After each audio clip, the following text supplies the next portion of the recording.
Right to be Read podcast, episode number 54, interview with Tim Castleman.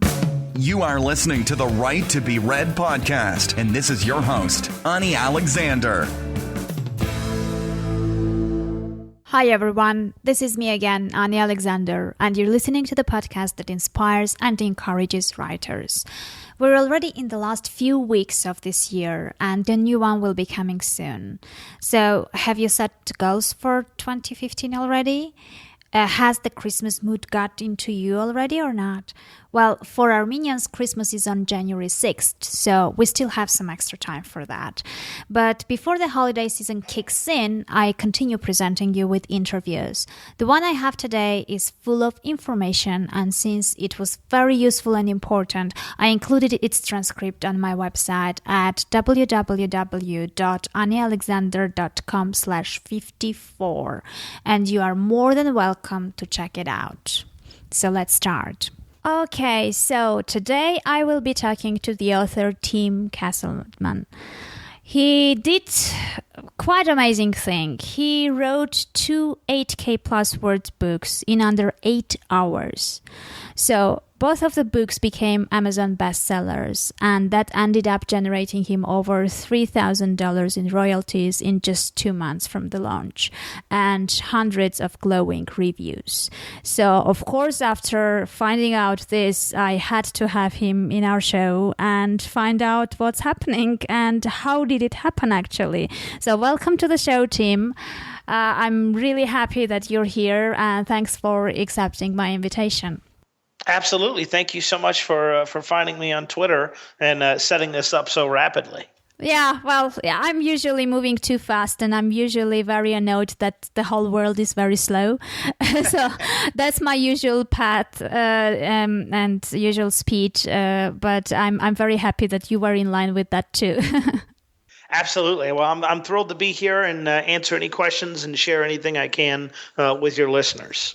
Okay, well, then maybe we can start from the beginning. How did you end up with the self-publishing and Amazon and writing books?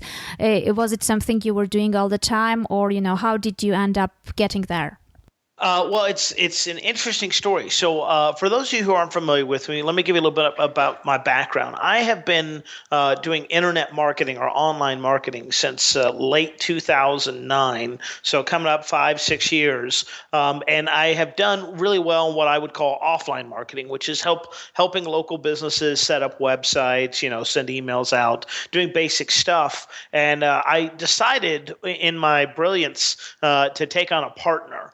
About my second or third year in business. I was getting a little burnout. I wanted someone to kind of help me run the business, and I thought I had found someone, and we worked together for about a year, and we quickly realized that we just weren't good partners together. We were good people, but we just weren't good partners. Mm-hmm. So we both decided, hey, you know what? Let's just go our different directions. I kind of, in a way, fired him and said, hey, I don't want to do this anymore, and that left me in a big lurch because I had abandoned offline marketing. And I was in search of something else, and I was really, really depressed, probably one of the lowest times of my life. I mean, there was a time where I was within 30 minutes of just quitting and saying, hey, I'm done, and I'll just go get a 9-to-5 job like I had previously. And a friend of mine several months later contacted me. He said, Tim, I'm doing this weird thing on Amazon you may like. I'm actually publishing books. And he said, I'm actually publishing picture books. And the whole formula there was he'd do a book on monkeys. He'd find 10 to 12 photos on monkeys. And it was a really cool thing to do. It was really simple to understand, and he kind of broke it down step by step for me. And I started doing that. And I got okay results. And then one day I said, well, you know what? I want to do a nonfiction book. I want to kind of share something that I already know that I feel that my readers and listeners would get a lot out of. So I hired someone to basically ghostwrite the story for me originally. That was my plan.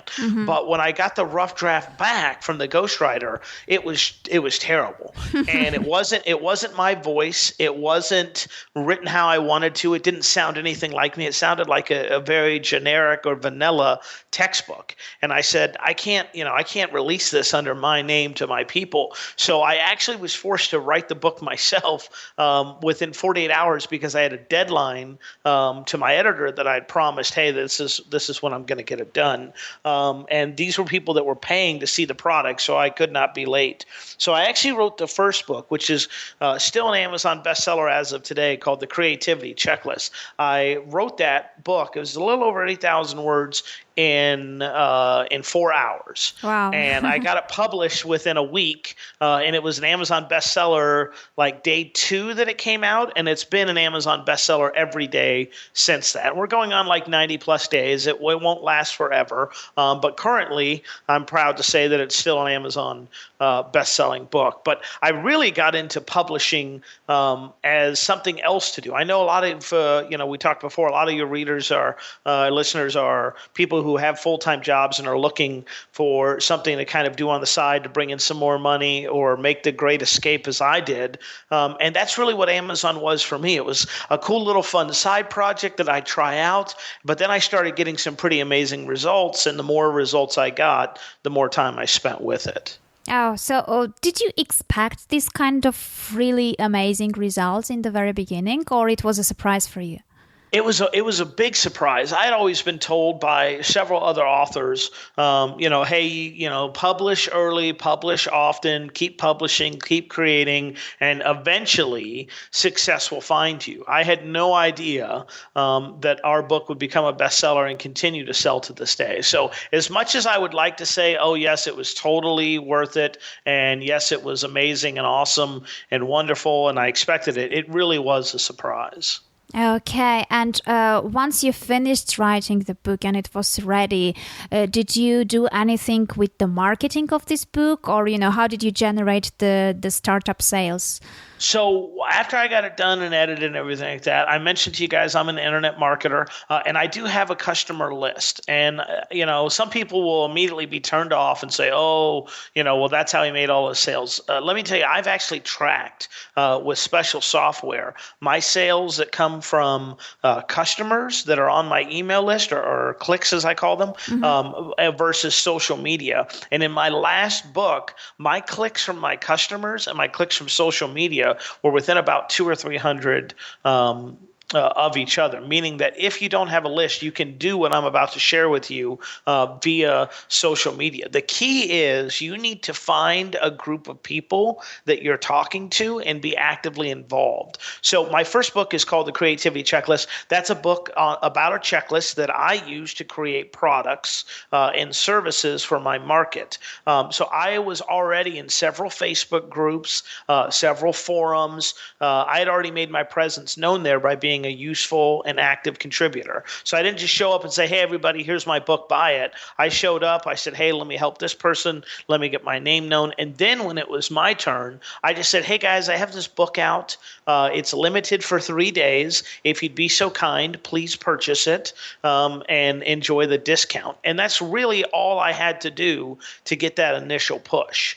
I really think when it comes to sales and marketing, Amazon looks at two things. Your sales, obviously, initially, but then they start looking at your reviews as well. And the best way I can describe this, Anna, is imagine you have this friend, right? And you want to introduce this friend to all your other friends. Now, if Anna takes me and goes, hey, everybody, this is Tim. It's great to meet you, and I perform well. I'm polite. I make her guests laugh. I make them feel comfortable. She's going to want to introduce me to more people. But if I show up and I'm drunk and I'm belligerent and I'm insulting and I'm rude and her friends don't enjoy the experience with me, chances are she's not going to recommend me or show me off to her more of her friends. Amazon's the same way. If Amazon sees that you're making a lot of sales and people are leaving positive reviews, then they will show your book to other people, because Amazon does a majority of the marketing for me now. They email out their customer list. They tell people about my book. And all I have to do is provide that initial burst of sales and reviews, and then Amazon takes over from there. Okay, I see. And what about, do you have any perception of how many books were this initial push that you had to make in the very beginning? I would say if you can, it's always going to depend on your niche and your genre and your industry. But I would say if you can do probably 20 plus sales initially, you're going to at least get that initial momentum. Because what happens is you get those sales, Amazon puts you in a ranking category. So let's say it's, you're the fifth most popular book on writing. Let's just say that for this example. They'll also put you on like a hot new release list. So people that are looking for hot new releases, or people that are looking at that and they see your book and they go, okay, this is a new book. It's 99 cents and it's got a few positive reviews. So Amazon puts it out in front of the customers. They start buying it and it basically just becomes this big snowball. Okay, I see. And you said that in the very beginning you had the book on a discounted price. Was it 99 cents? It was 99 cents. Here's how I do all my book launches. I do 99 cents at the very beginning for 3 days. I tell everybody, hey, this is 3 days. And then after 99 cents for 3 days, I bump it up to $2.99 US. $2.99. Okay, and this Right. is the price you think is the most kind of popular one, $2.99? Well, I think that's what the 99 cents is meant to do. One thing and one thing only, actually two things: get sales and get reviews at the cheapest price possible. Because if they're not going to spend $1, they're certainly not going to spend $3 with you. And so that's issue number one. And then $2.99, that gets me, I think it's like $2 even per sale, and I'm okay with that. Now I could bump it up, but here's the thing: I want to be clear about my books. They're short books. They're 8,000 word books, so they're typically about 40 to 45 pages on Amazon. So I feel for the length that I write, that $2.99 is appropriate. I wouldn't feel comfortable charging $10. And I may go $3.99 or $4.99. But right now $2.99 is what I'm definitely looking at and having the most success with. Okay, and I've seen, I just went through the pages for these two books on Amazon, and I see that you have plenty of reviews. So were Right. they organic reviews, or you kind of did something to get this big amount of reviews? Yeah, I did something, and then they started to come organically. So here's what I did. I basically said to my list and to my social media contacts, hey, if you buy this book, do me a favor and leave a review. Leave a review, whatever it is that you want, just leave a review for me.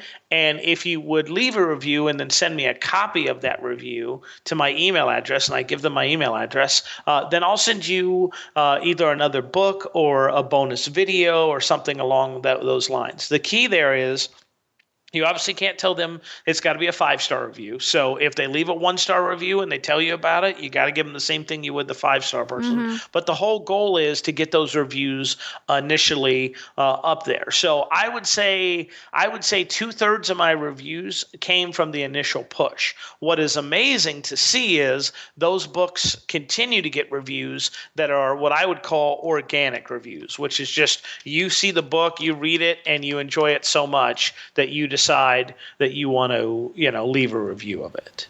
Okay, I see. So I'm looking right now. Our Creativity Checklist book, as of this recording, has 168 reviews, and the 2KH formula has 157. Which is amazing. It's quite a lot because people usually are quite lazy. Even when they decide to write a review, they usually, either don't have enough time or, something comes along.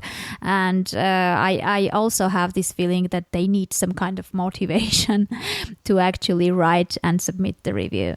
Absolutely, and that's why I give them what I like to call an ethical bribe. So basically, it's, hey, if you'll do me a solid and leave a review and help me out here, then I will do something nice for you. Whether it's an additional video, whether it's an additional book, a workbook, something that makes them feel like they need to have it as part of the book. I call it my missing link. It's like maybe you like to read, but maybe you like audiobooks. Well, what if I had an audio recording of the book. Can I give that away for free if they leave a review? Because these reviews and sales, especially the initial ones, propel you. I mean, the only reason my book is still a bestseller to this day, I truly believe, is because, well, one, the subject matter, but two, the fact that it has good reviews and the fact that people consistently buy it day in and day out. Okay, so can we say that if you actually launch it successfully and you have this initial push and get the momentum, later on there is much less to do? Right, exactly. Like I haven't done anything with either of my two books probably in the last 35 days as far as advertising, promotion, sales, discounts, anything like that. And I still make thousands of dollars a month off of them. Okay, yeah, I see. Well, the problem with Amazon is usually you don't really know who bought your book and you don't have contacts to reach them out later on. So how do you deal with this? Do you have an opt-in form in the book, or, how are you trying to get some engagement, or, to get those readers to stay readers? That's a great question. Well, I have an opt-in form right at the very beginning of the book. In fact, I think it's the first or second page, maybe the third. So they see the cover, they see the table of contents, and then right there is I give them a free gift for signing up. The key is you have to be successful. Here's my belief when it comes to being successful on Amazon, from now until forever. One, you have to be a frequent publisher. So you need to be producing content on a regular basis, no more or no fewer than once every 60 days. And I can explain why I think that is later. That's number one. Number two is you have to build a list of buyers of your books, whether it is with an opt-in page, a blog. There has to be a Facebook page. There has to be something for your fans to join, because we are all busy. We all are bombarded with email, with blogs, with podcasts. I mean, there's just so much information out there. The only way you're going to get someone interested is if you basically get them on an email list and say, hey, remember me? I wrote this book. I've got another book coming out. So frequent publication, building a list, which you can just do a simple opt-in form. That's what I do. And then frequent promotion. Well, the great thing about Amazon is, depending on where you live, you have some great deals. You get your 5 free KDP days. You get your Kindle Unlimited deals. You can do countdown timer deals. There's really a lot of things you can do. You can bundle your books together once you have 3 of them. So there are a lot of things that you can do to increase your availability and ability to make more sales. Okay, I see. So you mentioned 60 days, like approximately every 60 days you have to come up with a new book. Why 60 days? Well, here's my belief, and this is untested, but this is based on my own experience. Amazon, going back to the party example, once Anna is done introducing me to all her friends, she either has to find new friends to introduce me to, or she's got to find another me to introduce to all her friends. Mm-hmm. So Amazon and your book is the same way. It's like, hey, Tim, I've done everything I can to promote you. I've shown everyone that I feel would benefit the most from your book. It was, but now you're kind of on your own. So you have to publish frequently so that you can constantly have Amazon showing off your work to others. Mm-hmm. Yeah, I see. And during these 60 days, let's say you have buyers who bought your first book, and there is 60 days period until your second book comes out. Do you send them anything before that, or just, after 2 months, you kind of send an email saying, okay, I have yet another book, just, check it out? There are a couple of ways you can do that. You can send a survey to them. So let's say you're having your sit down, and I'll just kind of go through my process. Whenever I'm thinking about writing a book, I sit down with a legal pad and I write every topic out that I think I want to cover.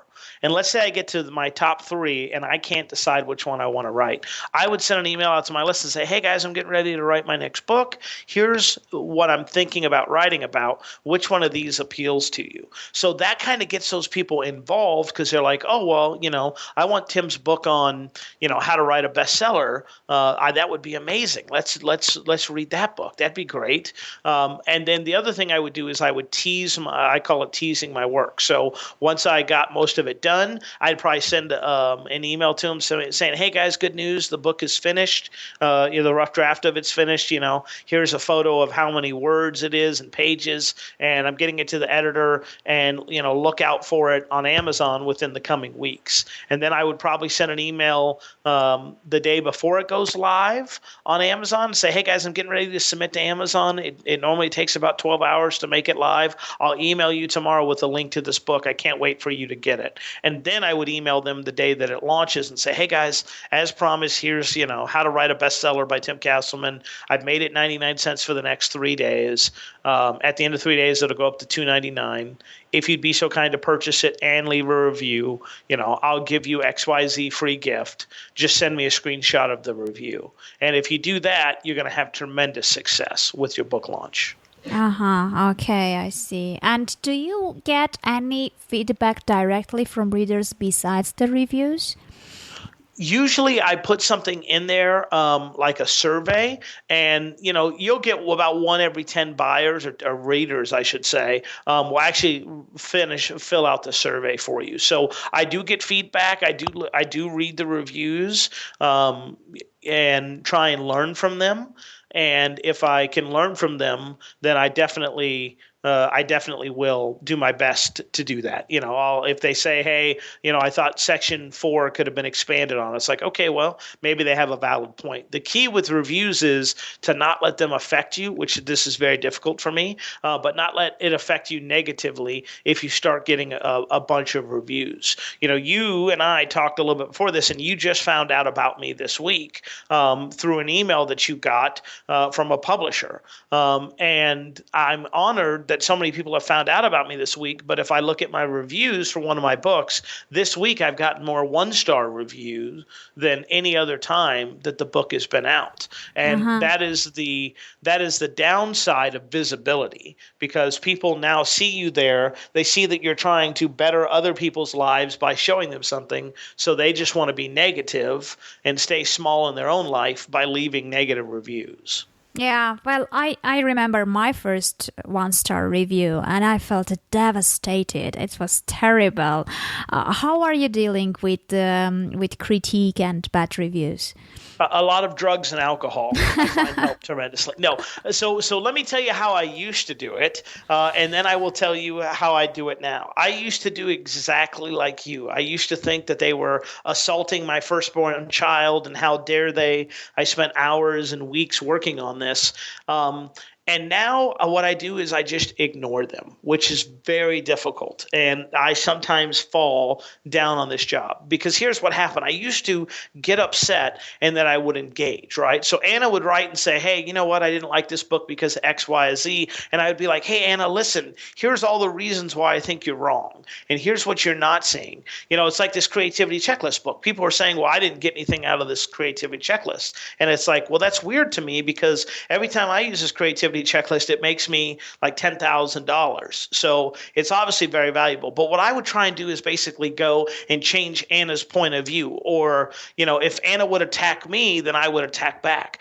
People, when you do that, you have to understand, no matter what you say, no matter how valid you feel like you are in your discussion, you still come off as the jerk, because you're supposed to be this big bad writer and you're supposed to be the bigger person.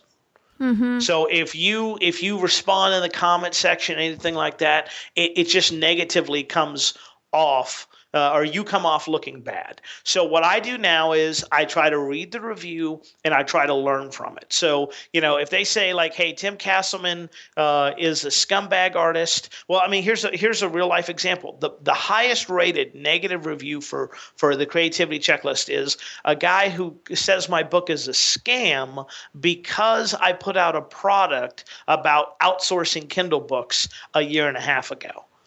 So he's mad at my book, not because of the book itself, but because I put a product out on outsourcing. So in that, I just ignore it because I can't learn anything from that. He's not saying, "Hey Tim, I really would think question 3 you could have gone deeper. You could have explained it better." So if they say stuff like that, then I say, hey, you know what, Anna, you're so right. Next time I work on this, I will try to expand on that section better for you. So one, you're heard. You feel like, oh, hey, the author's listening to me. And 2, I'm not arguing with you. I'm saying, you know what, I'll take it under advisement. I may or may not do anything with it, but thank you for your input. So the only thing I do is I try to learn from it. If I can't, I try to ignore. And then on negative reviews, I do click the click here if this review is helpful, yes or no. I do click the down. I click the no, and sometimes that helps, and sometimes it doesn't. Well, I think that if many people do that simultaneously, then it definitely helps. If many people... No, I agree 100%. I've had people, I don't want to say people conspire against you because I don't want to get into conspiracy theory, tin hat guy here. But I do find it funny that a negative review will pop up and immediately will have 10 people liking it consistently. And to me, that tells me that there's a team of people at work that are making that happen. There's not just one person that goes there. It's people that are deliberately trying to damage your reputation or your books. Yeah, it happens. Unfortunately, that's the case. Right, and guys, I've reached out to Amazon and I've griped and I've griped and I've griped and I've griped about it, and the bottom line is they don't care. I mean, as nicely as possible, they don't want to create a bigger debate by restricting your ability to have free speech. So they are very leery to take those ones down. So you just have to deal with it. It is the one downside of the amazing upside of being able to publish online. Yeah, well, imagine there's so many books on Amazon and so many reviews for each book. If Amazon went and started, putting down those reviews that people complained about, etc., it would be like a huge headache for them. So it's understandable why they don't really get into this and leave it to the author. Absolutely. And like I said, guys, I know it's frustrating. What you have to do is just step away from it and just click the down button, because here's the other thing that happened, because it happened with me. I actually have not written a book in probably 2 months, and I'll tell you why. It's a double-edged sword. First was I was all excited, right? Look at me, I'm a best-selling author. Ooh, this is awesome. Wow. And I'd wake up every day and there'd be 150 sales and, 100 and then 75 and then 50 and then 25. And then it's like, uh-oh, what's going on here? And the other issue is you get so wrapped up with the negative people that you let them dictate your energy and emotion, meaning that if you start letting those doubters or those haters into your head, then you're going to have a big issue, because you're going to start either believing what they have to say, or you're going to diminish your own brilliance. It's like, I appreciate the negative reviews for my book on the creativity checklist and the 2KH formula, but I know they work because I personally developed both of them and I use them. And this isn't to brag or to say how awesome I am, but I know how much money I make a year, and I know how much money a lot of other people make a year, and I'm doing pretty good for myself. So just as I wouldn't take diet advice from someone that's 750 pounds, I'm certainly not going to take a ton of advice from people who have, never written like we have never published, or people that don't do anything with their life, then complain. Because that is one thing I forgot to mention. If you give me a 1-star review and I click on your profile and it said like all of your reviews are 1 star, then I do respond to you. And I would just say something like this: hey, Anna, look, I noticed you left a 1-star review in my book, but I also noticed, if you look at your little reader profile and I link to it, that you've left 1-star reviews for every book that you've read. Mm-hmm. Like, I don't even know if there's a book out there that you like. I hope that you find happiness. Best of luck, Tim. But the reason I do that, and I only do that if they're negative on every review, is it lets people know, like, these people don't just hate my book. They hate anything with the title, with a book in the title. Mm-hmm. Yeah, I see. So now you have 2 best-selling Amazon books out. Yeah, they are 2 in total. Correct. And I presume you're writing the 3rd one? I am actually getting ready to start Monday. I'm actually going to write a book, I believe, as of right now, as funny as this sounds, I'm going to write a book on how to write a book, like how I wrote these last two best-selling books. I'm going to actually write a book about it and kind of share my experience. And that's the thing I want people to understand, because here's the way I used to think about this, right? Okay, I have to have these amazing discoveries and these huge breakthroughs, and I have to, like, cure cancer and solve world hunger and eliminate, all these problems in the world, and then I can write a book. And what I found was, especially for the low price of $3, people, what they really want is a tip or a technique or some way that they can improve or better their life. So what I like to do is create these small books that are very quick and easy to read, that take you about an hour, maybe two at the most. You can get everything you need and you can start implementing and improving upon that situation immediately. So every book has led to another book. So the creativity checklist, I created that because I had a problem in my life of not being able to explain offers appropriately. So then I write a book about it. Well, I had to write that book in 48 hours. I told you guys that earlier. Well, that made me develop the system to where I can now write about 2,000 words per hour on average. That's how I can write 8,000 words in 4 hours and be done with the book. Well, that became book number 2. Now that I've had great success with publishing these 2 books, now that can become book number 3. And then who knows what will happen with book number 4. But don't think you have to have these amazing, crazy results. Just ask yourself, would somebody be willing to pay me $3, right? So for the cost of a large, crappy Starbucks coffee, would somebody be willing to pay me to learn how to have a better relationship, to lose some weight, to be able to meditate, to be able to be organized or save time or money or energy or whatever? There's a ton of things out there that you already know that you discount that people would pay you very, very good money for. Well, yeah, you mentioned exactly that. Really, there are tons of books on different subjects, and on the same subject, you have a big choice of many books you can potentially buy. I mean, the cost of per book is not very big, but you can't really try all of those. So what do you think is differentiating the good book from the others? How can the readers choose them, or how can the writer capitalize on something to kind of stand apart from the other 100 books on the subject? Absolutely. Great question. You have great questions, and I love talking about this stuff. So here's the first thing. Your book has to have, in my opinion, has to have a big promise or an immediate benefit to reading it. So allow me to bore you with some subject titles here from my books. So the Creativity Checklist, that is the title of my book. The subhead of it is this: the 11-step system that instantly allows you to pull million-dollar ideas out of your head. And the second book is called the 2KH Formula, and that's how to instantly write at least 2,000 words per hour.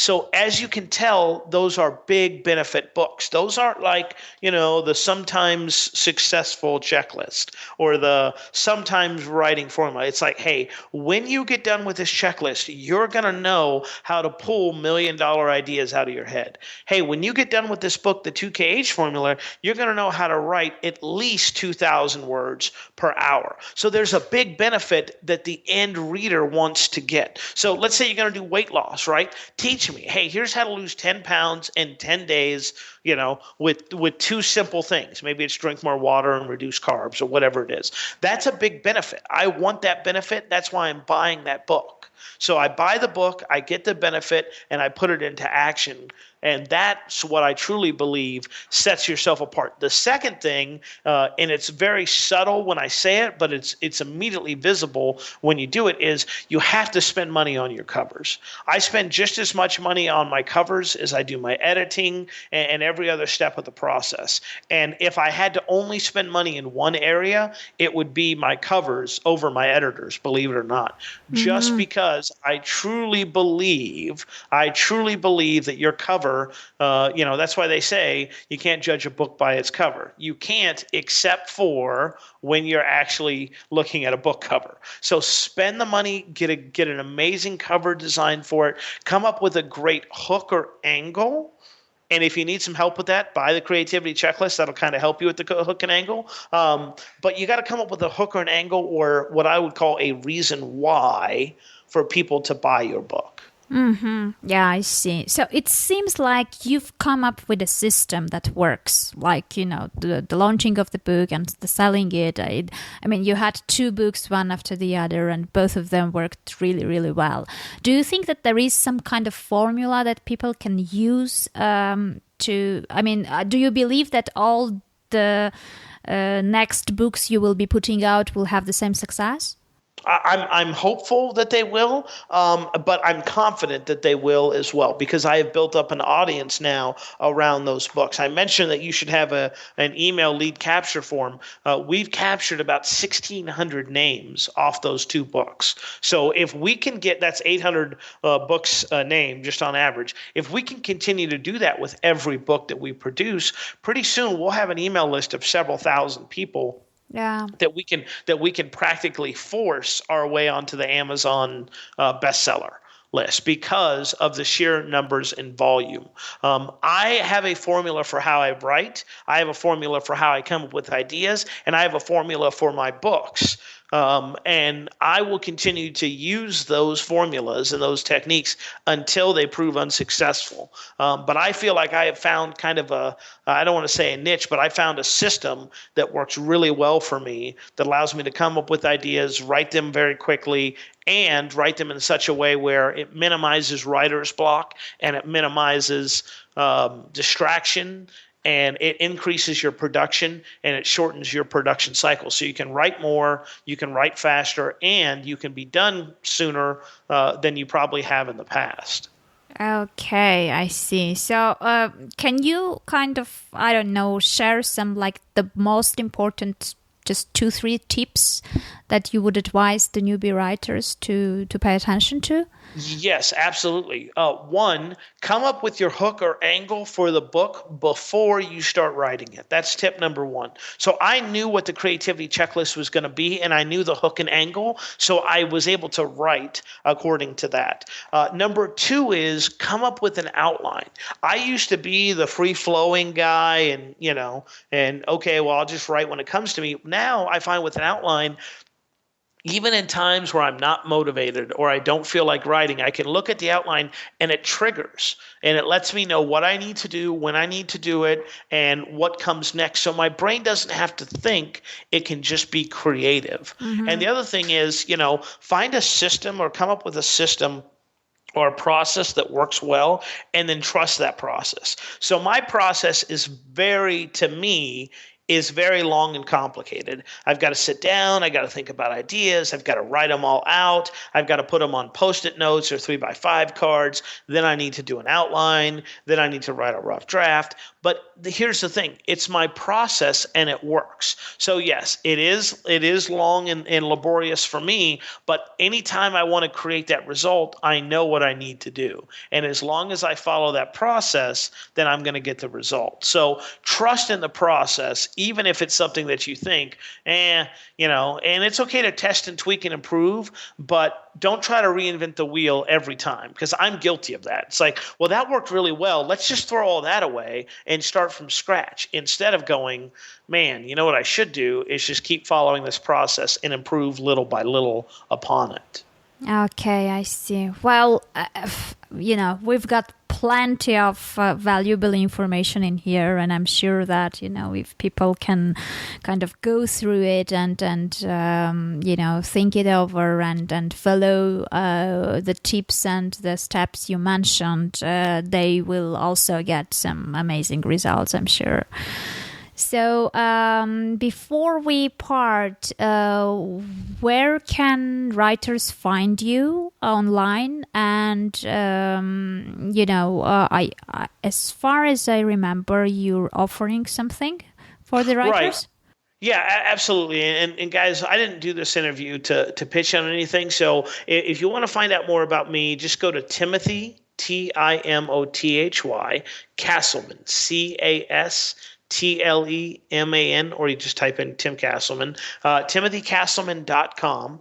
And then if you want to find out more about the writing system, which we just talked about and all that, you can go to 8, the number 8, best 8 hour bestseller.com, and that's basically will give you my whole writing system and how I do it from beginning to scratch, from coming up with ideas to researching them to outlining to doing my writing to doing my editing to designing the cover, the promotion, the whole launch cycle. That covers everything, and you guys can get that at 8hourbestseller.com. Okay, yeah, for any details, I will also include the links in the show notes. And, just a disclaimer that I'm not part of any affiliate program for this, so the listeners know, and we're not doing a sales pitch here. But right, I just... and I don't want people to think like that's what we're doing that for. I'm an open book. I'll be more than happy to answer any questions, and be more than happy to help people, because I know what it's like when you just need a little bit of guidance and direction from somebody, and just to kind of get you over the hump. The thing I would tell you is, because I know we're wrapping this up, is don't overthink it. Don't think it has to be more complicated than it is. And done is better than perfect. The great thing about digital publishing is you can make mistakes and quickly edit them. And if you wait for everything to be perfect, chances are you're never going to get it done. 1, 2, you're going to be stressed out. And 3, you're never going to put it out in front of people. And I'd much rather have something that is 90% perfect that helps a bunch of people than 100% right that helps nobody. Yeah. Absolutely. And, take action, because if I didn't yesterday, I wouldn't have you on my show now. So Absolutely. Yeah. Okay. Well, thank you very much. Thanks for coming over. It was really nice talking to you, and thanks for sharing what you know. Absolutely. I look forward to doing it again. Okay. Thank you. Well, that was it for today. If you enjoyed the show, please leave a review on iTunes and help me get good rankings there.